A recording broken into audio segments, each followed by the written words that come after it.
కంపెనీలు జిల్లాలో ఉండే కంపెనీస్ కలెక్టర్తో కోఆర్డినేట్ చేసుకొని నాకు ఎంతమందికి మీరు ఎడ్యుకేషన్, స్కిల్ డెవలప్మెంట్, హెల్త్ ఈ మూడు విషయాల్లో ఏం చేయగలుగుతారో వర్కౌట్ చేసి ఒక ట్రాన్స్ఫర్మేషన్ శ్రీ సిటీ వల్ల తిరుపతి జిల్లా మొత్తం మార్పు తీసుకురావాలి. దానికి ఒకసారి ప్లాన్ చేయండి.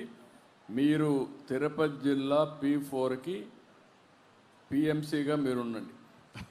Project management consultancy Sri City for Tirupati district. అది మీరు చేసి ఒక పద్ధతి ప్రకారం చేయండి. It will go a long way. అలాగే సార్, తప్పనిసరిగా సార్. నాకు మేనేజ్మెంట్ ఈజ్ ఇంపార్టెంట్ ఇక్కడ. Thank you. ధన్యవాదాలు శ్రీనిరాజు గారు. ఇప్పుడు మనం ఎంతో భావప్రధానమైనటువంటి క్షణానికి అడుగు పెడుతున్నాం. అదే P4 కలస కార్యక్రమం. కలసం అనేది ఐక్యతకు ప్రతీక, నాయకత్వం, భాగస్వామ్యం, ప్రజల సమిష్టి కృషి కలిసి ముందుకు సాగుతున్న సంకేతం. మరి ఆ కలసంలో ఉంచినటువంటి ప్రతి బ్లాక్ ఒక మార్పును సూచిస్తుంది. అదే livelihood, education, health care, empowerment. ఇవే మూల స్తంభాలు, ఒక అభివృద్ధికి చిహ్నం. ఇప్పుడు మన గౌరవ రాష్ట్ర ముఖ్యమంత్రి వర్యులు శ్రీ నారా చంద్రబాబు నాయుడు గారు గత సంవత్సరం ఉగాది సందర్భంగా ప్రారంభించినట్లుగానే ఈ రోజు కూడా తొలి బ్లాక్స్ ను కలసంలో ఉంచి మార్పు నాయకత్వంతో ప్రారంభమవుతుందని సూచించబోతున్నారు. దానికన్నా ముందు మనం ఎప్పుడా అని ఎదురు చూస్తున్నటువంటి ఈనాటి మన ముఖ్య అతిథి మన రాష్ట్ర ముఖ్యమంత్రి వర్యులు శ్రీ నారా చంద్రబాబు నాయుడు గారి అమూల్య సందేశం మన కోసం.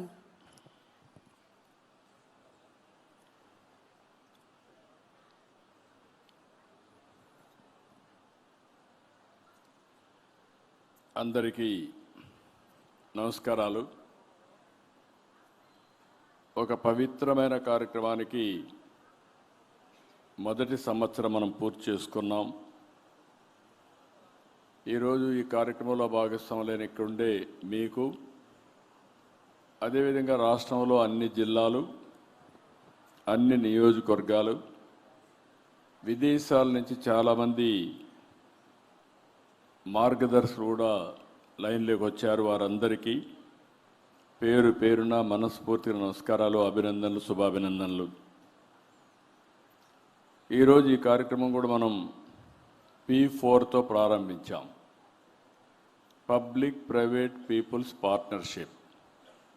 జీరో పావర్టీ మన ఆశయంగా పెట్టుకొని ఈ కార్యక్రమాన్ని ప్రారంభించాం.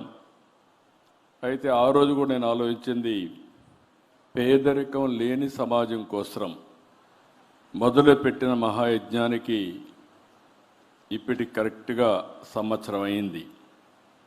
నిస్వార్థంగా సేవ చేసిన వారందరికీ ఈరోజు కొన్ని ఎగ్జాంపుల్ చూస్తే చాలా ఇన్స్పైరింగ్గా ఉన్నాయి, చాలా ఉద్వేగంగా కూడా ఉన్నాయి.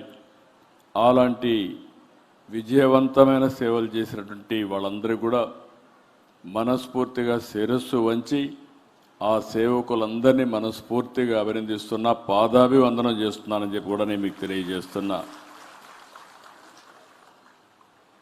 పేదల్ని ఆదుకునే P4 కార్యక్రమాన్ని ఇంత విజయం చేయడం, నేను చాలా కార్యక్రమాల్లో ఎప్పటికప్పుడు పార్టిసిపేట్ చేస్తాను, కానీ ఈ కార్యక్రమంలో ఇచ్చినంత తృప్తి, ఆనందం ఏ కార్యక్రమంలో రాలేదు.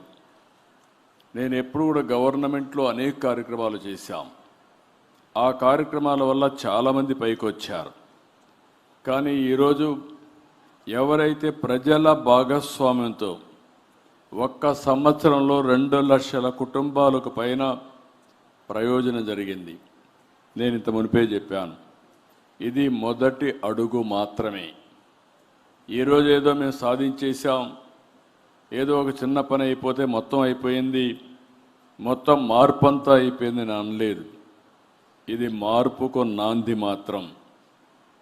సమాజంలో అసమానతలు తగ్గించడం కోసం అట్టడుగు నుండే 20% పేదల్ని, పైనుండే 10% సంపన్న వర్గాలు ఆదుకోవాలంటూ ఆ రోజు ఒక పిలుపిచ్చాం.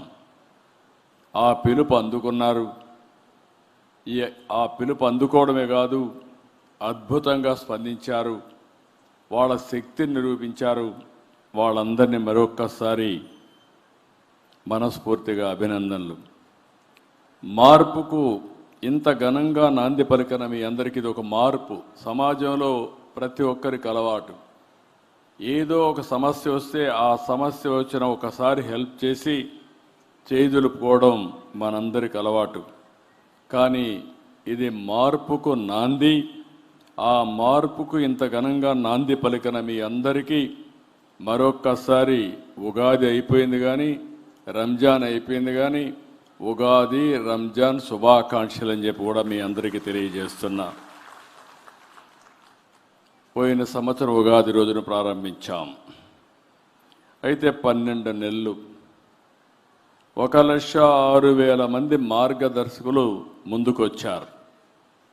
10,97,000 కుటుంబాలని దత్తత తీసుకున్నారు.